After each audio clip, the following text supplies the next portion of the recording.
Welcome back to Venus. Narsipatnam Maridamma బంగారు ఆభరణాల దొంగ ఎవరు?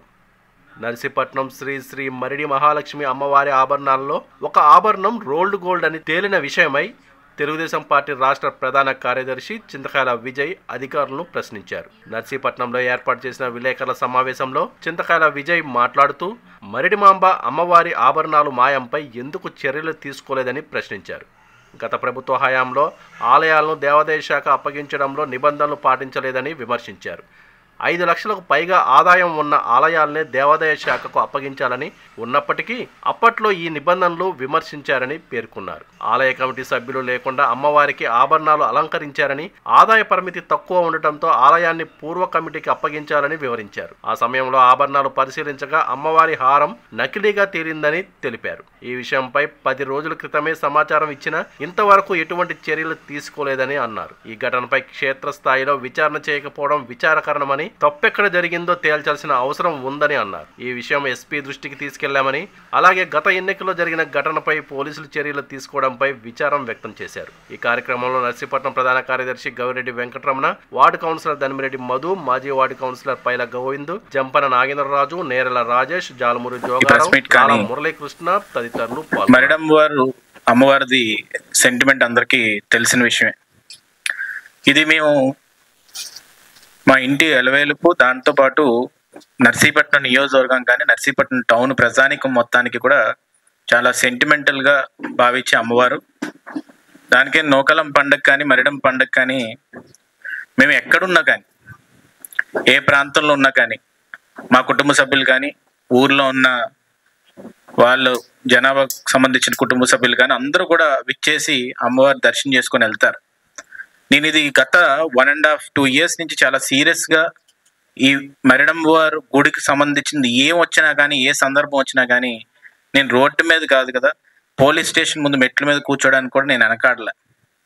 మణికంఠ గారు IPS ఉన్నప్పుడు పండగ జరిగింది. ఆ టైంలోని అప్పుడున్న ఎక్స్ఎమ్మెల్యే అక్కడికి వచ్చి IPS దగ్గర పర్మిషన్స్ దాని గురించి 10 గంటలతో ఆపేయమని చెప్పి అప్పుడు చెప్తున్నప్పుడు కూడా మేము వెళ్ళి పోలీస్ స్టేషన్ మెట్ల మీద కూర్చున్నాను. అక్కడ డెకరేట్ చేస్తున్న లేబర్ని కూడా తీసుకెళ్ళిపోయి అరెస్ట్ చేసినప్పుడు కూడా నేను కూర్చున్నాను.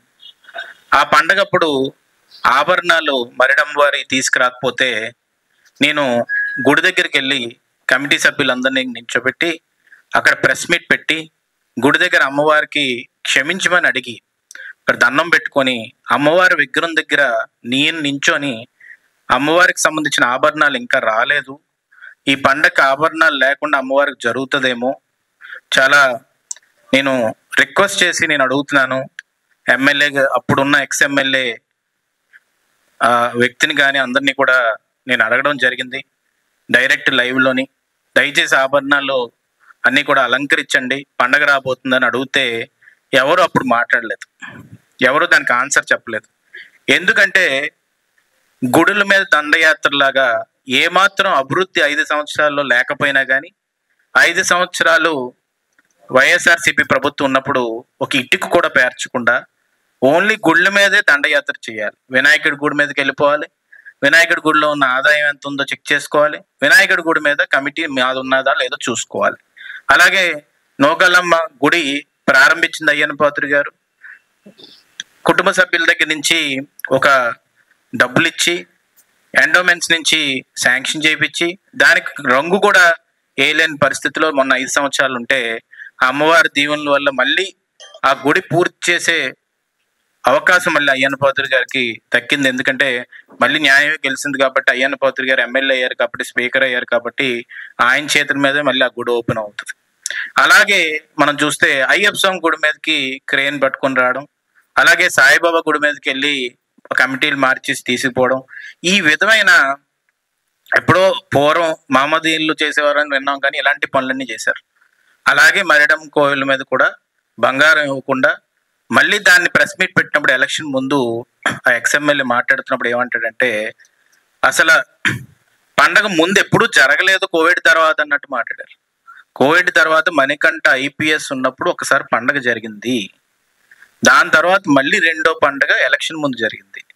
ఎలక్షన్ ముందు మళ్ళీ నేను మళ్ళీ పండుగ వచ్చిన తర్వాత 1 సంవత్సరం అయిపోయి మళ్ళీ పండుగ వచ్చిన తర్వాత నేను ప్రెస్ మీట్ పెట్టి మళ్ళీ అడిగాం, రిక్వెస్ట్ చేసాం, ఆభరణాలు ఇవ్వండి. ఉగాది రోజేమో ఇక్కడ పూజ జరుగుతున్నప్పుడు అయ్యన్న పాత్రి గారు మాట ఎత్తారు, అమ్మో ఇది ఏదో కొంప ముంచేలా ఉంది అని చెప్పి ఈ ఎక్స్ఎమ్ఎల్ఏ ఏం చేశాడంటే ఈ ఆభరణాలన్నీ కూడా తీసుకొచ్చి మనం పెట్టేద్దాం, కానీ ఆభరణాలు పెట్టినప్పుడు వాళ్ళకి సంబంధించిన కమిటీ సభ్యుల్ని పిలాలి అనే కనీసం ఇంగిత జ్ఞానం వాళ్ళకు ఉండాలా లేదండి?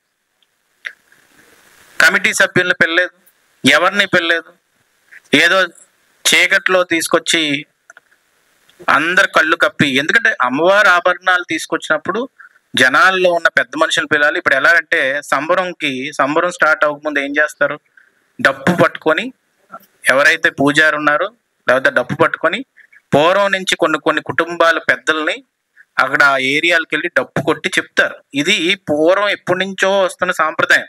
అలా నువ్వు ఆభరణాలు తీసుకొచ్చి గుళ్ళోని అప్పచెప్పినప్పుడు ముందు పోని నీ కమిటీ సభ్యులందరూ నచ్చపోతే ఊర్లో ఉన్న పెద్ద మనుషులన్నా అక్కడ నించోపెట్టి ఇవ్వాల్సిన అవసరం ఎంతైనా. ఆ పెద్ద మనుషుల్ని పెట్టుకోకుండా మీరు ఏం చేశారంటే అప్పుడు అందరూ ఎవరైతే కొన్ని చీటింగ్ కేసులు ఉండే వాళ్ళని వీళ్ళని తీసుకొచ్చి అక్కడ పెట్టారు. పెట్టినప్పుడు అప్పుడు కూడా దేవాదాయ మనం ఎండోమెంట్స్ వాళ్ళని మనం రిక్వెస్ట్ చేసాం, వాళ్ళు ఎవరైనా తీసుకొచ్చినప్పుడు మాకు ఒకసారి పిలండి, ఎందుకంటే అసలు ఏం తీసుకొస్తున్నారు ఏంటో తెలుస్తుంది కదా అంటే మీకు అవసరం లేదు, ఎందుకంటే గుడిని హ్యాండ్ ఓవర్ చేసుకోపోతున్నామని అప్పుడు రివీల్ చేశారు. గుడిని హ్యాండ్ ఓవర్ చేసుకోపోతున్నామని మీకు అనిపిస్తే సరే చేసుకోండి, తప్పేం లేదు, గవర్నమెంట్ డిసైడ్ చేసినప్పుడు చేసుకోవాలి. కానీ సుప్రీంకోర్టు రూల్ ప్రకారంగా ఆదాయం 5 లక్షలు పైనుండయ్యే తీసుకోవాలని చెప్పి క్లియర్గా మీకు జడ్జిమెంట్ ఉంది కదా, ఆ జడ్జిమెంట్ మీరు ఎందుకు అగెయిన్స్ట్ గా పోతున్నారని అడిగాం. అడుగుతున్నప్పుడు లేదండి, వాళ్ళు చెప్పిన ఆన్సర్ ఏంటంటే ఒత్తిడి చాలా ఎక్కువ పెడుతున్నారండి, ఆ ఎక్స్ఎమ్ఎల్ఏ ఎవరైతే ఉన్నారో ఆయన చాలా ఎక్కువ ఒత్తిడి పెడుతున్నారండి, ఆ ఒత్తిడి మీద మేము వచ్చి అక్కడ నోటీస్ అంటించి మేము గుడిని తీసుకోవాల్సి వస్తుంది అని చెప్పాం. అంటే వాళ్ళు బుర్రని ఇలాంటి దరిద్రపు ఆలోచనల మీద యూజ్ చేసే బదులు అప్పుడు అభివృద్ధి మీద యూజ్ చేస్తుంటే బాగుండేది. వాళ్ళు ఏం చేశారంటే ఆ తర్వాత ఇంకా వరస్ట్ గా క్రిమినల్ ఆలోచన ఏంటంటే ఆ గుడి సంబంధించి నోటీస్ అంటించిన తర్వాత పండగ వచ్చే టైంకి ఆ ఉండిని లాక్ చేసేద్దామని. ఉండిని ఎందుకు లాక్ చేస్తున్నారు అని అంటే మాకు అంత క్రిమినల్ ఆలోచన లేవు కదా, మాకు అర్థం కాల. ఏంటంటే భక్తులందరూ వచ్చి ఆ రోజు ఆ ఉండిలో 5 లక్షల పైన డబ్బులు వేసేస్తే ఆ ముందు డబ్బు ఈ డబ్బు కలిపి 5 లక్షల పైన వచ్చేస్తే అయ్యన్న పాత్ర దగ్గర నుంచి తీసేసుకుందాం గుడిని. అంటే ఇలాంటి ఆలోచనలు అయితే మాకు రాలే, అసలు ఆ ఆలోచనలు ఎలా వచ్చాయో కూడా మాకు అర్థం కాలే. అయితే దీంతో పాటు ఇప్పుడు అడిషనల్ గా ఏంటంటే ఆ రోజు ఊరు పెద్దలను పిల్లలేదు బంగారం ఇచ్చినప్పుడు, కమిటీ సభ్యులను పిల్లలేదు బంగారం ఇచ్చినప్పుడు, ఊర్లో కనీసం ఒక జనాభాను తీసుకెళ్ళి అక్కడ చూపెట్టలేదు.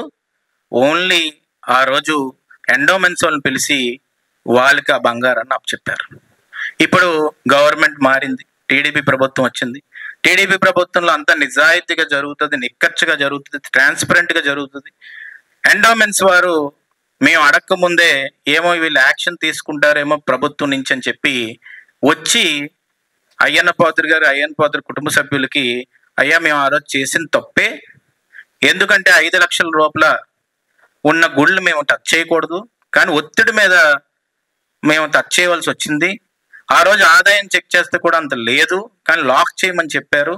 అందుకు వాళ్ళు ఇచ్చిన బంగారాన్ని ఒకసారి అందరి ముందు మీ ముందు తీసుకొస్తామని చెప్పేసి వాళ్ళు తీసుకురావడం జరిగింది. మేడం వచ్చారు ఎండోమెంట్స్ దగ్గర నుంచి, మేడం వచ్చి ఆ కమిషనర్ ఆఫీస్ నుంచి రావడం జరిగింది. వచ్చి అన్ని పెడితే మనం వాళ్ళ దొంగ పనులు చేయం కాబట్టి మొత్తం కమిటీ సభ్యులు కానీ అందరూ కూడా కొంతమంది పెద్దలు కానీ అందరినీ కూడా తీసుకురమ్మన్నాం. అలాగే ఆ ఎండోమెంట్స్ వారిని మేము కోరింది ఏంటంటే ఏమన్నా కానీ మీరు ఈ నగల్ని టెస్ట్ చేయాలన్నా ఏం చేయాలన్నా కానీ లోకల్ గా ఉన్న వ్యక్తినే పెట్టండి, ఏదో బయట నుంచి అనకాపల్లి నుంచో లేకపోతే వైజాగ్ నుంచో మీకు తేవద్దు. ఎందుకంటే మాకు లోకల్ గా ఉంటే తను కూడా ఐ విట్నెస్ ఉంటాడు, సాక్షి ఉంటది కాబట్టి మాకు అప్పచెప్పే ముందు వాళ్ళని కూడా తీసుకురండి అంటే లోకల్ బంగారం షాప్ నుంచే వాళ్ళు తీసుకురావడం జరిగింది. తీసుకొచ్చిన తర్వాత తను ఆ టెస్ట్ చేస్తున్నప్పుడు దాంట్లో ఏదైతే ఆ రోజు అప్పచెప్పినప్పుడు మీరు కరెక్ట్ గా విజువల్ కానీ ఒకసారి గుర్తుపెట్టుకుంటే ఆ విజువల్ కూడా మీకు మేము పంపిస్తాం. ఆ విజువల్లో ఏంటంటే చాలా సో కాల్డ్ నాయకులు ఎవరైతే వచ్చి ఆ రోజు బంగారాన్ని అప్పచెప్పారో ఇదిగో ఇంత బంగారాన్ని అప్పచెప్తున్నామని ఇంత హారాలు పట్టుకొని అందరి ముందు ప్రదర్శించారో ఆ హారం డూప్లికేట్ అయ్యింది. మిగతా బంగారంలోని కొన్ని మిస్ అవ్వడం, డూప్లికేషన్ ఉన్నాయి. ఇది చూసి ఆ మేడంకి ఇంకా అక్కడికే ఇంకా ఒక ఒక పెద్ద బండరాయి వచ్చి ఆయన నెత్తి మీద పడినట్టు అయిపోయింది. వెంటనే భయపడి ఏం చేసిందంటే ఆయన చేత 2-3 సార్లు టెస్ట్ చేయించింది. టెస్ట్ చేయించినా కూడా ఆయన క్లియరే చెప్పాడు ఇది గిల్ట్ నగలని. చెప్పినట్టునే మొత్తం అంతా మళ్ళీ బాక్స్లో పెట్టుకొని తీసుకెళ్ళిపోయింది. మళ్ళీ వస్తానండి అని చెప్పి. సో ఇది మొత్తం చూస్తే నాకు ఎంత బాధ అనిపిస్తుందంటే, ఏదో చాలా చాలా సులువుగా తీసుకుంటున్నారు, చాలా చిన్నగా తీసుకుంటున్నారు. అమ్మవారంటే చిన్న విషయం కాదు, మీకు మళ్ళీ చెప్తున్నాను. అందుకు నేను కోరుతుంది ఏంటంటే, ఎండోమెంట్స్ డిపార్ట్మెంట్ వాళ్ళని, పోలీసు వారిని నేను కోరుతుంది ఏంటంటే, ఇది జరిగి ఇన్ని రోజులైందని మీకు తెలుసు. గవర్నమెంట్ తరపు నుంచి స్పీకర్ గారు కూడా రిక్వెస్ట్ చేశారు, దీని మీద కొంచెం ఎంక్వైరీ చేయండి అని చెప్పి. దీని మీద ఎంక్వైరీ చేసి అసలు ఎన్ని రోజుల నుంచి బంగారం ఎక్కడుంది, అసలు కమిటీ సభ్యులు కానోళ్ళు ఎందుకో బంగారం అప్పచెప్పడానికి ఇక్కడికి గుడి దగ్గరికి కొంతమందికి రావడం జరిగింది, దాంట్లో ఎందుకు ఇన్వాల్వ్ అయ్యారు, దీంట్లో ఏం జరిగింది, ఎవరు ఈ గిల్ట్ నగర్ని పెట్టడం జరిగింది, అసలు ఈవోకి అప్పచెప్పిన తర్వాత ఈవో ఆ నగలు మొత్తం ఎక్కడ పెట్టాడు, ఏ ఆఫీసులో ఉన్నాయి, వాళ్ళు చెప్పడం బట్టి నాకు ఎంఆర్ఓ ఆఫీసులో ఉన్నాయని చెప్తున్నారు. వాళ్ళు అక్కడ ఆఫీసులో ఉన్నప్పుడు అప్పటి నుంచి తీయపోతే ఇప్పుడు సడన్ గా బయటకు వచ్చిన తర్వాత దాంట్లో గిల్ట్ నగలు ఎందుకు బయటపడ్డాయి? కాబట్టి ఇది క్లియర్ గా మనం చూడవలసిన అవసరం ఉందండి. దీంట్లో కూడా మీరు అబ్జర్వ్ చేస్తే ఈ విధంగా ఆ రోజు టెస్ట్ చేశారండి.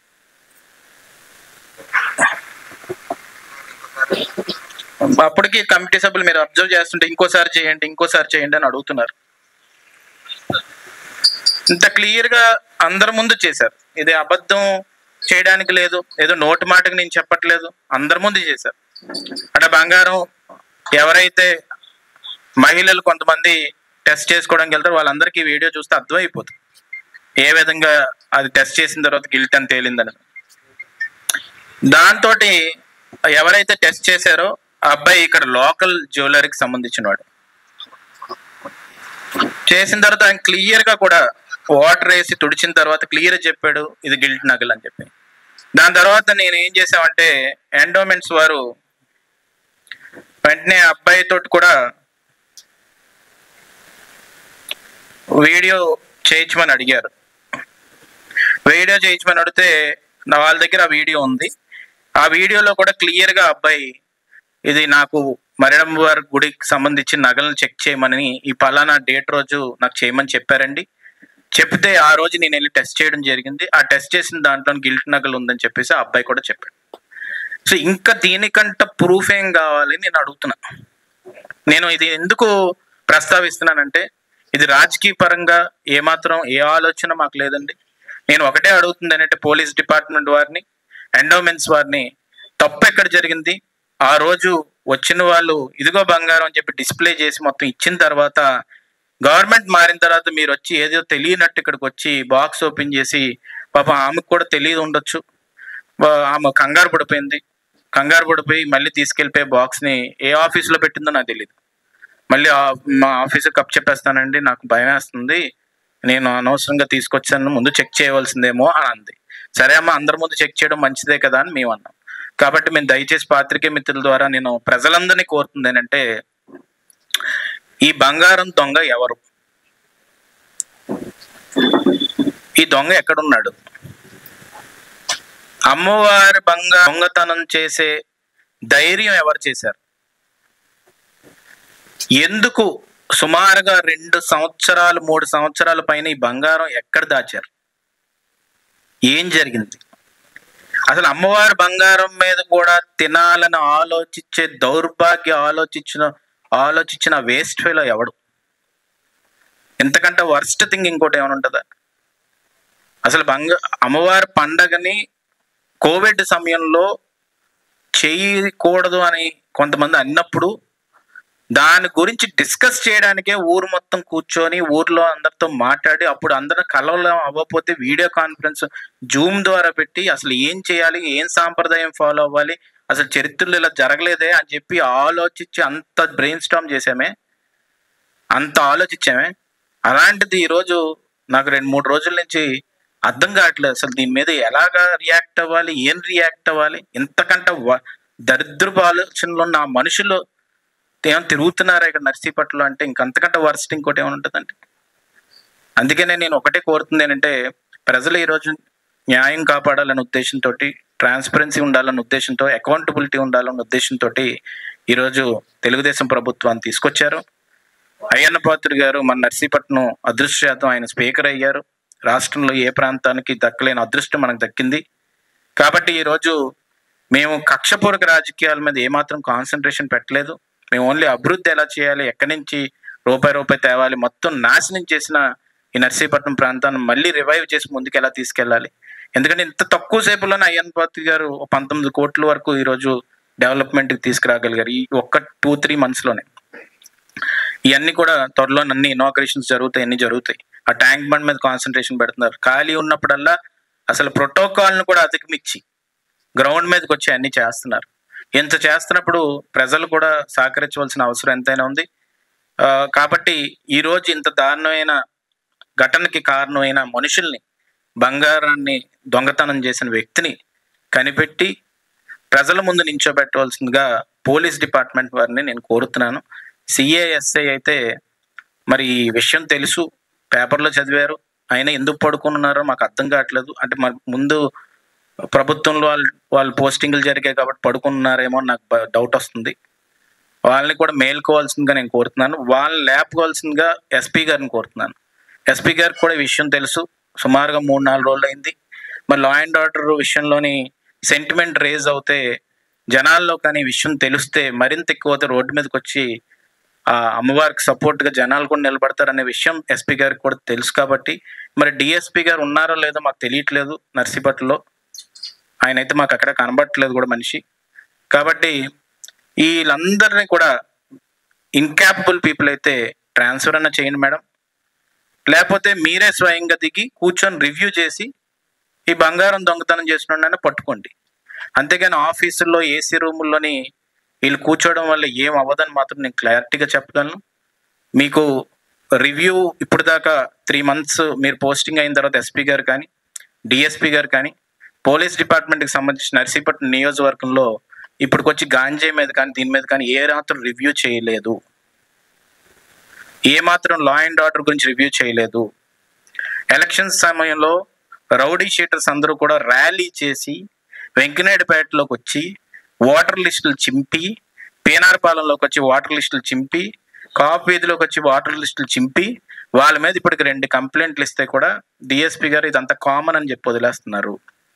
కాబట్టి నేను ఒకటే కోరుతుంది ఏంటంటే మీరు లాస్ట్ గవర్నమెంట్లో పోస్టింగ్స్ వచ్చాయి కాబట్టి మేము పోలీసుని ఒకలాగే చూస్తాం, మేము పొలిటికల్గా పర్స్పెక్టివ్లో చూడట్లేదు. కాబట్టి మీరు ఇప్పటికైనా కనీసం వచ్చి, మేమేం ఒత్తిడి పెట్టట్లేదు, ఎందుకంటే స్పీకర్ గారు కూడా ఏమాత్రం కూడా పోలీసుల మీద ఎప్పుడు కూడా ఒత్తిడి పెట్టట్లేదు. ఇంటి దగ్గర కానీ ఎక్కడైనా కానీ నేను నార్మల్గా కామన్ మ్యాన్ లాగా ఉండాలని చెప్పి ఆయన ఇప్పటికొచ్చి మీరు చూస్తే గన్ మ్యాన్స్ కూడా లేరు స్పీకర్కి. నాకు తెలిసి చరిత్రలో నాకు తెలిసి మొత్తం ఇండిపెండెన్స్ వచ్చిన తర్వాత ఇలాంటి స్పీకర్ని ఎక్కడ చూసుండ్రు. కానీ ఒకటే ఆయన కోరుతుందంటే కాన్స్టిట్యూషనల్ పొజిషన్ అయినా కానీ నేను జనాలతో మమేకం వల్ల జనాల దగ్గర ఉండాలని చెప్పి మీరు అబ్జర్వ్ చేయండి. 3 monthsలోని మా గార్డ్స్ని పెట్టలేదు, ఇక్కడ గన్మ్యాన్స్ని పెట్టుకోలేదు. ఎందుకంటే ఆ కాన్ఫిడెన్స్ మాకు ఉంది, జనాలతో ఉన్నామని చెప్పి. ఎందుకంటే మా కార్యకర్తలు కూడా ఎవరన్నా కొంతమందిని మమ్మల్ని క్వశ్చన్ అడుగుతారు, ఏమంటే ఎలక్షన్ తర్వాత ఇక్కడ పోలీసులు వచ్చేస్తారు కదండి అంటే అది ఏం ఉండదు బాబు, ఎవరు ఉండరు, మీరు రండి డైరెక్ట్గా వచ్చేసేనా. సో ఆ కంఫర్ట్ మేము పబ్లిక్ ఇస్తున్నాం. ఇప్పుడు పోలీసుల మీద కూడా ఒత్తిడి పెట్టలేనప్పుడు మీరు కూర్చొని దీనికి సంబంధించిన ఎందుకు డిసైడ్ చేయట్లేదు? పేపర్లో రోజు పడుతుంది దీని గురించి. అంటే మీకు గాడెస్ అమ్మవారి గురించి అసలు ఏమాత్రం కూడా ఇన్నిసార్లు పడుతున్నప్పుడు కనీసం రివ్యూ ఎందుకు పెట్టలేదు? కాబట్టి ఇన్కాపబుల్, ఇన్కంపీటెంట్ పీపుల్ ఎవరన్నా ఉంటే ట్రాన్స్ఫర్ అయినా చేయండి, లేకపోతే వాళ్ళు పెట్టుకొని కనీసం రివ్యూ అయినా చేయండి. అందుకని నేను ఇంకోటి ఏంటంటే ఇక్కడ నేను స్టేట్ జనరల్ సెక్రటరీగా నేను కోరుతుందంటే ఈ ప్రాంతంలో పుట్టిన వ్యక్తిగా ఈ గాంజాయి గురించి కానీ అన్నిటి మీద రివ్యూ చేయాలి. అలాగే పూర్వం ఈ సానిక్ మలవరం దగ్గర కూడా మన రంగురాలు తవ్వారు. ఆ టైంలో కూడా కంప్లైంట్ ఇచ్చాం, దాని మీద కూడా రివ్యూ చేయాలి. ఇలాగ చాలా మట్టుకు ఎన్నో సందర్భాల్లో ఎన్నో విధాలుగా ఎన్నో సందర్భాలు జరిగాయి, అన్ని పట్టించుకోకుండా వదిలేస్తున్నారు. కాబట్టి ఇంకో 2 months మేము వేచి ఉంటాం. అది కానీ జరగకపోతే ఇంక సీఎం గారి దగ్గరికి అక్కడికి వెళ్ళవలసి వస్తుంది అని దయచేసి మీ అందరిని కోరుతుంటే, ఈ అమ్మవారి గుడికి సంబంధించిన సెంటిమెంట్ని కాపాడవలసిన బాధ్యత పోలీస్ డిపార్ట్మెంట్ది, ఎండోమెంట్స్ డిపార్ట్మెంట్ది. దయచేసి ఇమీడియట్గా దీని మీద ప్రాసెస్ ఎక్స్పీడియేట్ చేయమని చెప్పి సందర్భంగా కోరుతున్నాం. Thank you very much. నిరంతర వార్తా సమాచారం కోసం మా వి న్యూస్ ఛానల్ సబ్స్క్రైబ్ చేయండి. నోటిఫికేషన్ కొరకు బెల్ ఐకాన్ని యాక్టివేట్ చేయండి.